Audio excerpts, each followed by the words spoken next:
आज निर्जला एकादशी है। सुंदर व्रत की कथा श्रवण करेंगे। आरंभ करते हैं। मेरे साथ आप सभी भी बोलिए जय श्री कृष्णा। ओम नमो भगवते वासुदेवाय। जय श्री राधा रानी। आरंभ करते हैं। एकादशी व्रत हिंदुओं में सबसे अधिक प्रचलित व्रत है और सबसे श्रेष्ठ व्रतों में से एक जाना जाता है।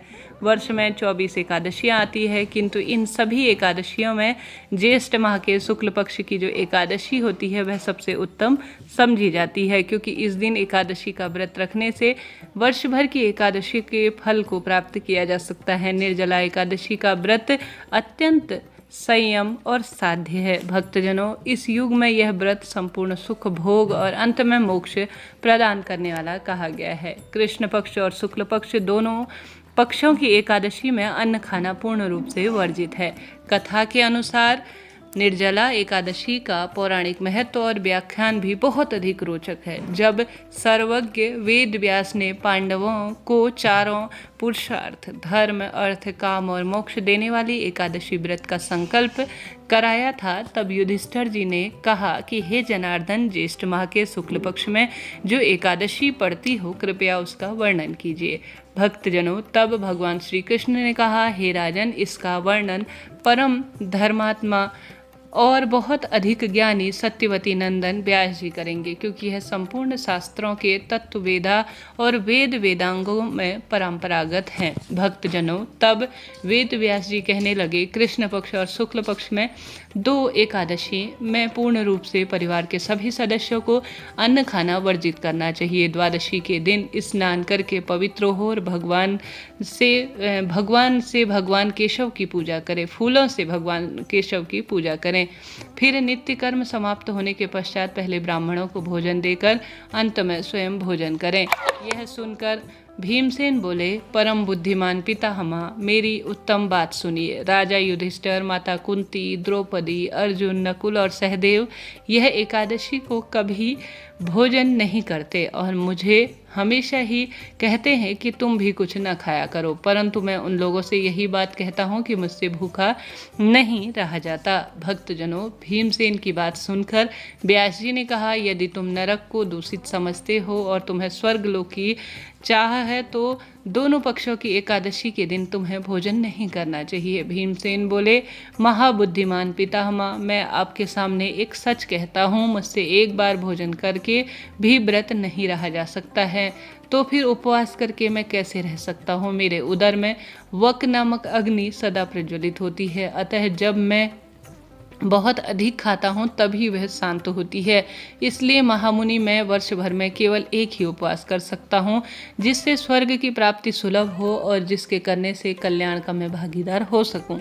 ऐसा कोई व्रत निश्चित रूप से मुझे बताइए। मुझसे संभव हुआ तो मैं उस व्रत के नियमों का पालन करूंगा। वेद व्यास जी बोले, भीम, ज्येष्ठ माह के सूर्य वृष राशि में हो या मिथुन राशि पर हो, शुक्ल पक्ष में जो एकादशी हो उसका यत्न पूर्वक निर्जल व्रत करो। केवल कुल्ला या आचमन के लिए मुख में जल डाल सकते हो, उसको छोड़कर किसी भी प्रकार का जल विद्वान पुरुष मुख में न डाले, अन्यथा व्रत भंग हो जाएगा। एकादशी को सूर्योदय से लेकर दूसरे दिन सूर्योदय तक मनुष्य जल का परित्याग करे तो यह व्रत महाचमत्कारी और पूर्ण हो जाता है।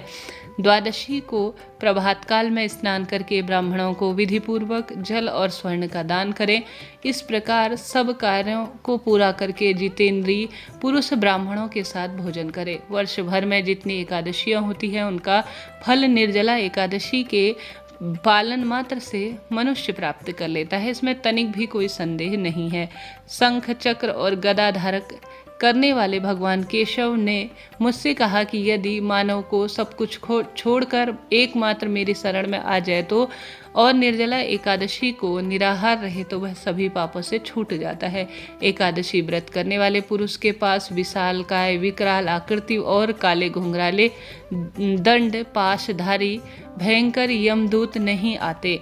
अंतकाल में पीताम्बरधारी, सौम्य स्वभाव वाले, हाथ में सुदर्शन धारण करने वाले और मन के समान वेगशाली विष्णुदूत आखिर में वैष्णव पुरुष को भगवान विष्णु के धाम में ले जाते हैं। अतः निर्जला एकादशी को पूर्ण यत्न करके उपवास और श्रीहरि का पूजन करो। स्त्री हो या पुरुष आदि उनसे मेरु पर्वत के बराबर भी महान पाप किया हो तो वह सब इस एकादशी व्रत के प्रभाव से भस्म हो जाता है। जो मनुष्य उस दिन जल के नियमों का पालन करता है वह पुण्य का भागीदार होता है। उसे एक एक पहर में कोटि कोटि स्वर्ण मुद्रा दान करने के फल के समान परम पुण्य मिलता है। मनुष्य निर्जला एकादशी के दिन स्नान, दान, जप, होम आदि जो भी कुछ भी करता है वह अक्षय हो जाता है। यह भगवान श्री कृष्ण का कथन है। भक्तजनों, निर्जला एकादशी को विधि पूर्वक उत्तम रीति से वे उपवास करके मानव वैष्णव पद को प्राप्त करता है। जो मनुष्य एकादशी के दिन अन्न खाता है वह पाप का भोजन करता है। इस लोक में वह चांडाल के समान है और मरने पर उसकी दुर्गति होती है। जो ज्येष्ठ के शुक्ल पक्ष में एकादशी को उपवास करके दान करेगा वह परम पद को प्राप्त करेगा। उन्होंने एकादशी को उपवास किया है। जिन्होंने भी एकादशी को उपवास किया है वह ब्रह्म हत्या, शराबी, चोर, गुरुद्रोही होने पर भी सब पापों से मुक्त हो जाता है। कुंती नंदन, निर्जला एकादशी के दिन श्रद्धालु स्त्री पुरुषों के लिए जो विशेष दान और कर्तव्य शास्त्रों में कहा गया है उसे सुनो। उस दिन जल में शयन करने वाले भगवान विष्णु का पूजन और जलमयी धेनु का दान करना चाहिए तथा प्रत्यक्ष धेनु या घृतमयी धेनु का दान भी उचित है। पर्याप्त दक्षिणा, भांति भांति प्रकार के मिष्ठान द्वारा यत्नपूर्वक ब्राह्मणों को संतुष्ट करना चाहिए। ऐसा करने से ब्राह्मण अवश्य संतुष्ट होते हैं और उनके संतुष्ट होने पर श्रीहरि मोक्ष प्रदान करते हैं। उन्होंने शम, दम और दान की प्रवृत्ति हो श्रीहरि की पूजा और रात्रि में जागरण करते हुए इस निर्जला एकादशी का व्रत किया है। उन्होंने अपने साथ ही बीती हुई 100 पीढ़ियों को या आने वाली 100 पीढ़ियों को भगवान वासुदेव के परम धाम में पहुंचा दिया है। भक्तजनों, निर्जला एकादशी के दिन अन्न, वस्त्र, गौ, जल, शैया, सुंदर आसन, कमलेंडु तथा छाता दान करना चाहिए। जो श्रेष्ठ तथा सुपात्र ब्राह्मण को जूता दान करता है वह सोने के विमान में बैठकर स्वर्ग लोक में प्रतिष्ठित हो जाता है। जो इस दिन एकादशी की महिमा को भक्तिपूर्वक सुनता है अथवा उसका वर्णन करता है वह स्वर्ग लोक में चला जाता है। चतुर्दशी युक्त अमावस्या को सूर्य ग्रहण के समान श्राद्ध करके मनुष्य जिस फल को प्राप्त करता है वही फल इसके श्रवण से भी प्राप्त हो जाता है।